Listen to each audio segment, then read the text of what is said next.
What is up, Workbringer here, and I'm bringing you my very first kill of Lady Inerva Darkvein Heroic from the Catstle Nathria Raid from the point of view of me, a Protection Paladin. So we're going to run up on Lady Inerva Darkvein here, and we're going to pull her right back to the skull. I give her a bit of damage, but then I immediately need to taunt because people are doing full combust. So this is a pressureful pull here. You just got to keep the aggro with him. Give some damage, and what we're going to be doing is taunt swapping again, just like Hungering and many of the bosses. We're going to be doing it on 2 Warped Desires. This tank I think is maybe looking at doing every other. We're not on voice comms, but I'm going to do 2. That's how I've known this fight, and depending on how fast you're phasing, it also times pretty well. See, I have 1 stack. It times pretty well for the ad phase that will be happening next. Now, if you're a raid leader, a healer, or a DPS, especially a ranged DPS, I have now 2 stacks. Hopefully he takes Lady back in a little bit. Anyway, if you're not me, you have a lot more mechanics to deal with. But again, from tank point of view, we're going to swap on 2 stacks.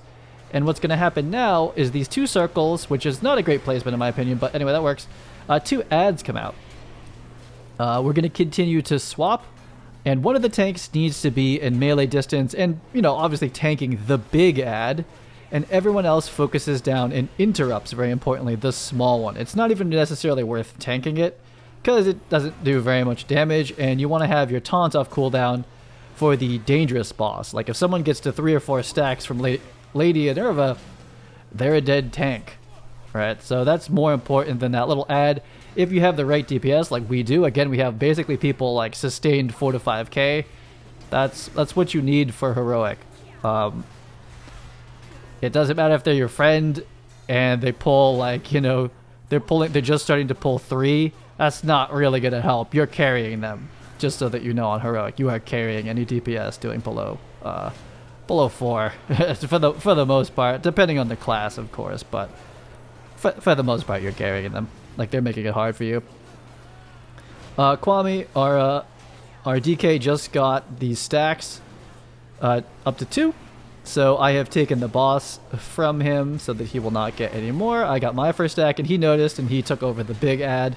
I was at least in melee of him. We do have a bunch of melee here, so we're in a safe place. We have our monk and we have our other DK and his warriors. Yeah, not a big issue, but basically if no one's in melee of the big boy, he casts like raid-wide damage, so it's pretty high priority. We'll even move the boss in the case that the big ad doesn't get placed in the right place. We will move to him, which you'll see is very important. So these first 2 phases, there's other things happening with vials around the room. I am not going to cover that because it's honestly beyond the scope of tanking. That is raid lead, that is typically a hunter or a warlock next to each side. And at the same time, there are these vials that go out that need to get caught by someone. And there are these shapes, these like triangles, which we typically do not have to interact with a tank until the last phase where perhaps the big ad is out there somewhere. You do not want to stand inside of or on the lines of the little triangle going on. But normally, all you have to deal with for the beginning, taunt swamp Lady Inerva. Make sure no one's getting up to 3 stacks, like he's going to take over now, perfect. And I'm going to go tank the big ad. Now, the big ad got placed a little bit too far, right? So we're not able to cleave it. So not great. That's not a good placement, but other tank is bringing her closer, so now we can cleave it. We do need to get him down, of course. So now Kwame has 2 stacks. I take her back. He doesn't necessarily need to take the Spectre, right? Because it's basically dying.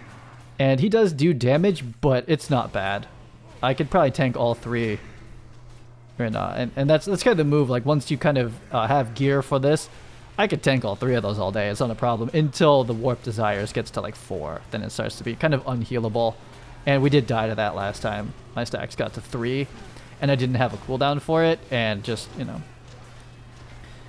not the best, not the best. So this is going quite fine. Everyone alive. That is impressive. There is okay, as the shaman dies, there's a lot of mechanics. Oh no, he's back. He onked or something. A lot of mechanics, and let me tell you, I've done like it feels like okay, those circles are way too far apart. They should overlap Venn diagram a little bit. those need to overlap, or the ads are too far. The ads are too far.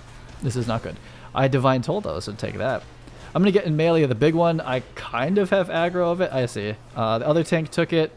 I'm not paying attention to how many, like... Okay, so I have Lady, so there we go. That's fine. So he's telling me, Raid Lead's telling me to bring the boss a little closer, because we're going to cleave it, and that's how we're going to do this. And we're in the do or die phase, for sure. I have 2 Warp Desires on me, I hope. The other tanks her. Yep, cool. We swapped. Lovely. Adds again. Way too far. Way too far apart. That person might be stuck, though. At a certain point towards this last phase. Okay, I make the mistake of leaving this guy alone. There we go. Yeah. Stay right on him. Do not leave. His priority is to stay with the red one while we basically just burn the boss down. So there's 2 desires on the... Oh, you see, I think that was condemned damage from me leaving. So basically, Kwame needs to live that, because I cannot leave the big ad or he'll kill everyone. So that was that fight. There are other things at play. Other things can go wrong as well, but that was a pretty clean one. And I got a conduit. I've never tested that. It's a pretty high level 214 conduit where I heal in Consecration. I can't imagine that's very helpful in anything, but who knows? Maybe I'll try it. Anyway, moving on to the next one. I'll see you out there.